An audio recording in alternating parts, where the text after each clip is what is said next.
જય શ્રી કૃષ્ણ. મારી આ ચેનલમાં તમારું હાર્દિક સ્વાગત છે.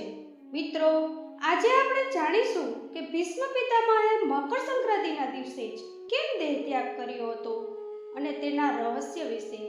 તમે આ વિડીયો જોઈ રહ્યા છો તો વિડીયોને લાઈક અવશ્ય કરજો અને ચેનલને સબસ્ક્રાઇબ કરી કમેન્ટમાં જય શ્રી કૃષ્ણ જરૂરથી લખજો. મિત્રો, હિન્દુ ધર્મમાં મકર સંક્રાંતિના દિવસે વિશેષ મહત્વ છે. શાસ્ત્ર અનુસાર સૂર્યનારાયણ દેવ 12 રાશિમાં ભ્રમણ કરે છે, જે સંક્રાંતિ કહેવામાં આવે છે. આ મકર સંક્રાંતિમાં સૂર્યનારાયણ દેવ ધનુ રાશિમાંથી બહાર નીકળીને મકર રાશિ ભગવાન શનિદેવના પુત્રની રાશિમાં પ્રવેશ કરે છે, એટલે કે મકર સંક્રાંતિનો ઉત્સવ ઉજવવામાં આવે છે. આ મકર સંક્રાંતિ ઘણી શુભ અને મંગલકારી હોય છે. આજે કરેલા દાન પુણ્ય 1000 ગણું ફળ પ્રાપ્ત કરાવે છે.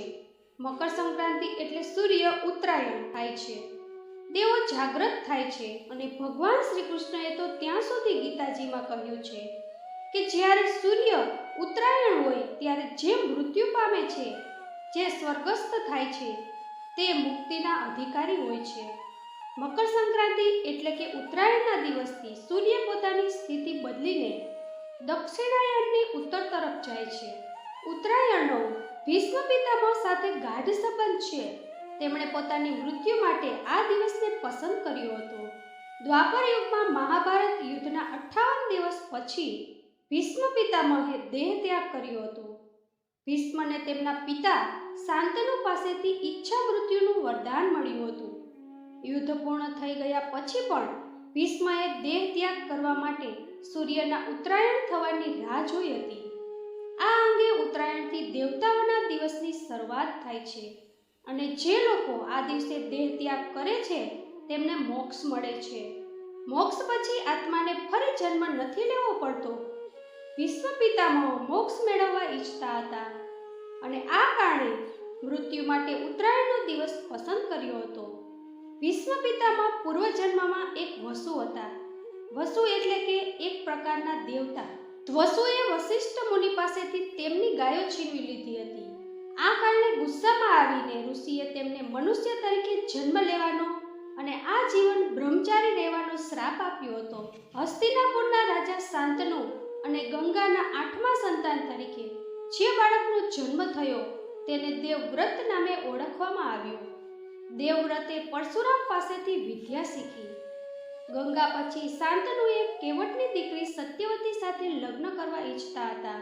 તે સમયે દેવવ્રતે આજીવન બ્રહ્મચારી રહેવા અને સત્યવતીના પુત્રને રાજા બનાવવાની પ્રતિજ્ઞા લીધી હતી. તે પછી શાંતનુ અને સત્યવતીના લગ્ન થઈ ગયા હતા. દેવવ્રતે પોતાના પિતા શાંતનુના લગ્ન સત્યવતી સાથે કરાવવા માટે ભીષણ પ્રતિજ્ઞા લીધી હતી અને આ કારણે તેઓ ભીષ્મ કહેવાયા. શાંતનુએ પોતાના પુત્રની પિતૃભક્તિથી પ્રસન્ન થઈને તેમને ઈચ્છા મૃત્યુનું વરદાન આપ્યું હતું. કાશીરાજની 3 પુત્રીઓ અંબા, અંબિકા અને અંબાલિકાનો સ્વયંવર હતો. આ સ્વયંવરમાં ભીષ્મ આમંત્રણ વિના પહોંચી ગયા અને 3 રાજકુમારીઓનું અપહરણ કરીને હસ્તિનાપુર લઈ આવ્યા. ભીષ્મ 3 રાજકુમારીઓના વિચિત્ર વીર્ય સાથે લગ્ન કરાવવા ઈચ્છતા હતા.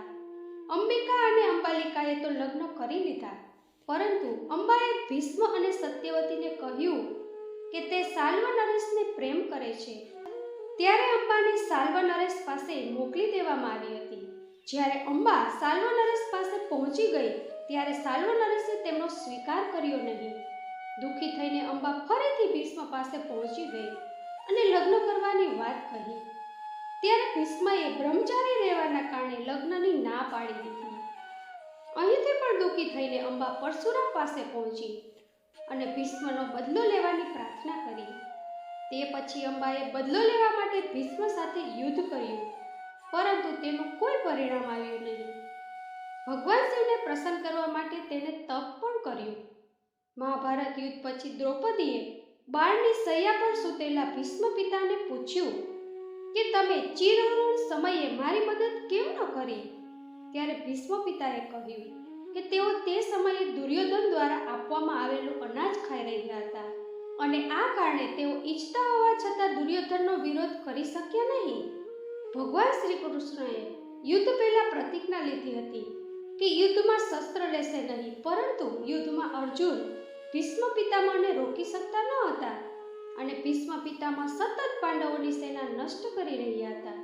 ત્યારે ભગવાન શ્રી કૃષ્ણએ ભીષ્મ પિતાને મારવા માટે રથનું પૈડું ઉપાડ્યું હતું અને તે સમયે અર્જુને ભગવાન શ્રી કૃષ્ણને રોકી રાખ્યા અને પૂર્ણ શક્તિ સાથે યુદ્ધ કરવાનું પ્રણ લીધું. ભગવાન શ્રી કૃષ્ણએ ભીષ્મ પિતામહને બોધ આપતા કહ્યું કે જો ધર્મના કાર્યમાં જરૂર હોય તો અમે અમારી પ્રતિજ્ઞા તોડી પણ શકીએ છીએ. આ રીતે ભીષ્મ પિતાને તેણે સમજાવ્યું. મહાભારત યુદ્ધમાં ભીષ્મ પિતાને બધા પાંડવો મળીને પણ રોકી શક્યા નહીં.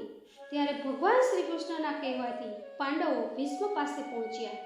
તે સમયે ભીષ્મ પિતામહે પાંડવોને જણાવ્યું કે તે કોઈ મહિલા સામે કોઈ શસ્ત્ર ઉઠાવશે નહીં. ત્યારે બીજા દિવસે અર્જુનના રથ પર શિખંડી પણ હતો. શિખંડી પાછળના જન્મમાં અંબા હતા. ભીષ્મ પિતામહ શ્રીખંડીને સ્ત્રી જ માનતા હતા, તેથી તેણે તેની સામે શસ્ત્ર ન ઉઠાવ્યું. તે પછી અર્જુને એક પછી એક બાણ માર્યા અને થોડી જ વારમાં ભીષ્મ પિતામહ બાણની શૈયા પર આવી ગયા.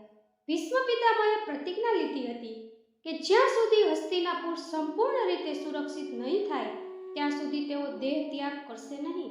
અને મહાભારત યુદ્ધમાં કૌરવો હારી ગયા હતા અને યુધિષ્ઠિર રાજા બની ગયા હતા. ત્યારે ભીષ્મ પિતામહને અહેસાસ થઈ ગયો કે હવે હસ્તિનાપુર સુરક્ષિત છે. તે પછી પણ ભીષ્મ પિતામહે સૂર્યના ઉત્તરાયણ થવાની રાહ જોઈ હતી, કેમ કે ભીષ્મ પિતામહ જાણતા હતા કે ઉત્તરાયણમાં દેહ ત્યાગ કરનાર આત્માને મોક્ષ મળે છે, તેમને ફરી જન્મ લેવો પડતો નથી.